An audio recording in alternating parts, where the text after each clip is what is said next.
Good morning, ladies and gentlemen, distinguished guests and fellow delegates. AECOM is truly honored to be a platinum sponsor for this year's conference.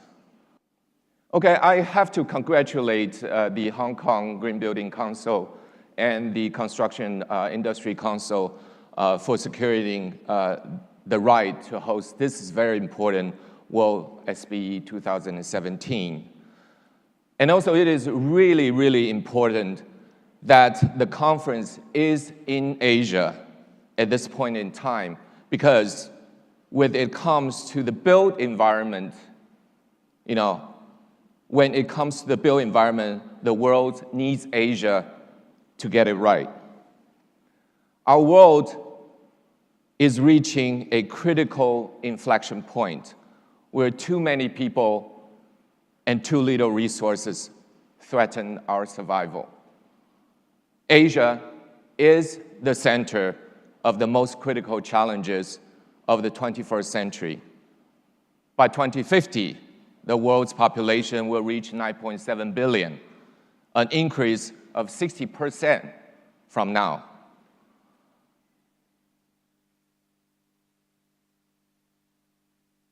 And then there will be more people living in a city in Asia than in a city across the rest of the world combined. Furthermore, we can understand there will be more people. By 2050, there will be more people in the world. In Asia, you can see the increase. Next one is for the Asia, the increase of the urbanization is 223%. Our people and our planet are under severe pressure, especially in Asia. We already face chronic challenges of food, water, and other vital resources. Our efforts to meet today's needs could threaten longer term of supplies and securities and escalate acute impacts such as climate change and natural disasters that we already experience. So, given this situation, what's the best way forward? Clearly, the important things, we must find the right way to balance immediate and long-term needs.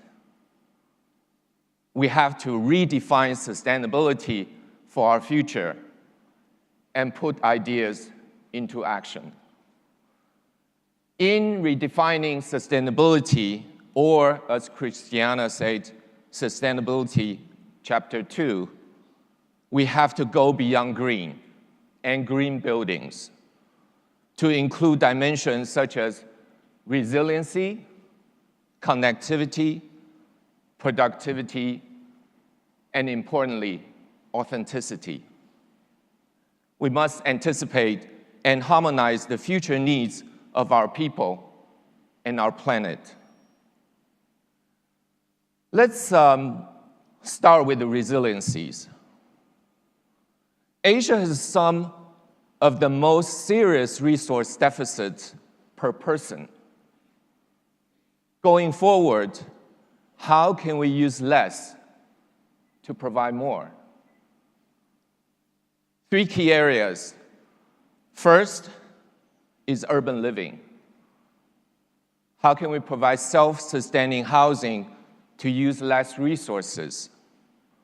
Can we design more flexible living space and introduce new concepts such as co-living to support each other? Next, let's look at the physical well-being and safety. What critical public infrastructure is needed to better prepare Asia against natural disasters and save lives? How can we design them to be multi-purpose public realms and provide more smart housing so people are better connected to vital services? Environmental protection is also critical. We need to conserve local biodiversity, especially because 70% of that has already been destroyed. And we need to improve the quality of our water, earth, and air. What future cross-border governance do we need to put in place? Because ecosystems are not confined by borders. For example, the Brahmaputra River runs through 3 nations. That's China, India, and Bangladesh.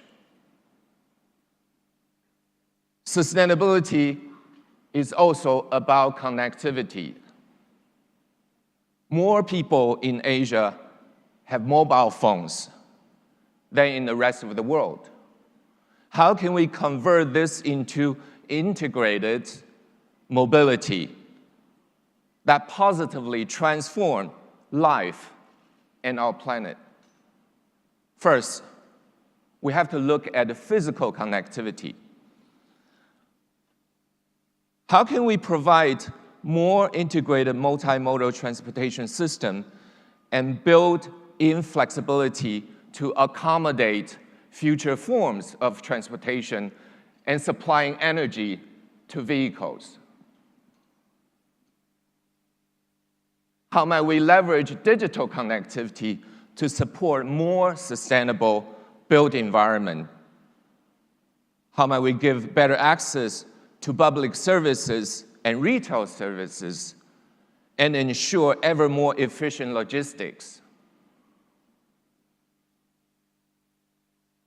What new potential can a truly integrated approach of physical and digital unlock for more efficient transit-oriented developments? Higher level of personalized connectivity, and even smarter smart cities. Now let's examine productivity. 145 hours per person per year is lost to traffic jams in countries like Thailand, Philippines, and Indonesia. That results in a loss of 10% of national GDP. How do we turn that loss into growth and a better life? What can we do with the residential? Can we scale up provision of smart homes to meet rapid growth? Can we design for more people telecommute and avoid so much downtime in traffic? Can we implement new planning concepts such as intergenerational living? How do we make commercial space more productive? Can we be creative in providing new capacity? What is vertical space with underground? Can we design more mixed use? How about new forms of shared ownership, such as mixed public and private? For communal space, how might we cultivate more innovative cities?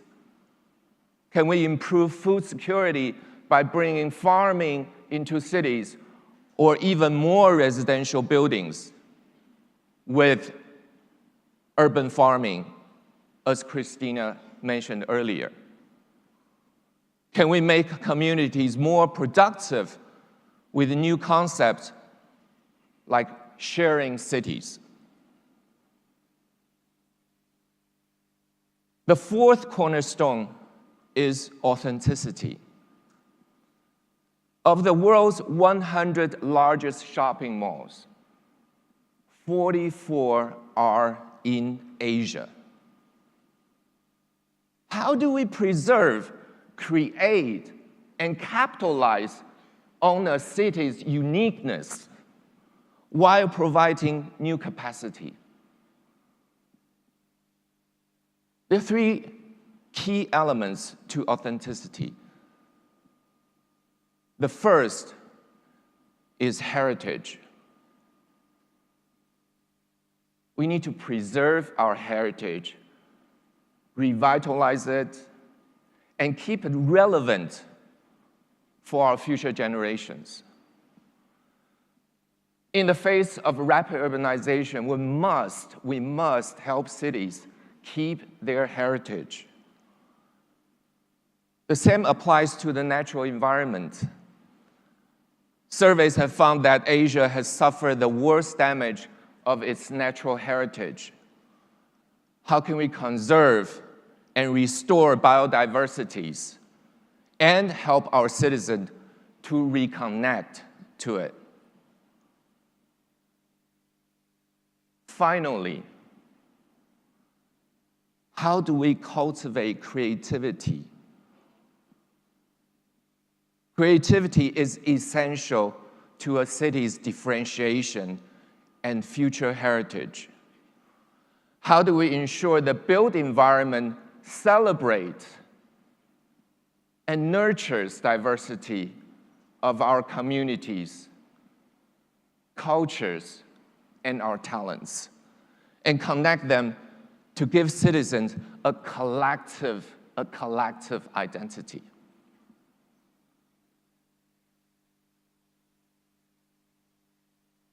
Ladies and gentlemen, the World Sustainability Built Environment Conference is our time for imagining and delivering new solutions together. It is on us to think further, bolder, and more integrated together. Together, we can rethink how buildings and communities zone, construct, and use our space. Let's expand our concept of implementation. How can we achieve smarter collaboration by bringing together public and private partners, transnational ASEAN networks, other professionals, and importantly, our end users? We need to keep ourselves open to innovation in financing. We talk about green bond and sustainable delivery, such as 3D printing constructions. We need to take ownership for cultivating cross-border governance and community engagement. Asia's phenomenal urbanization is why the world needs Asia to get it right. As technical experts and thought leaders of the built environment, we can all play a key role in keeping Asia to get it right. And we should, because if Asia gets it right, the world will be all right.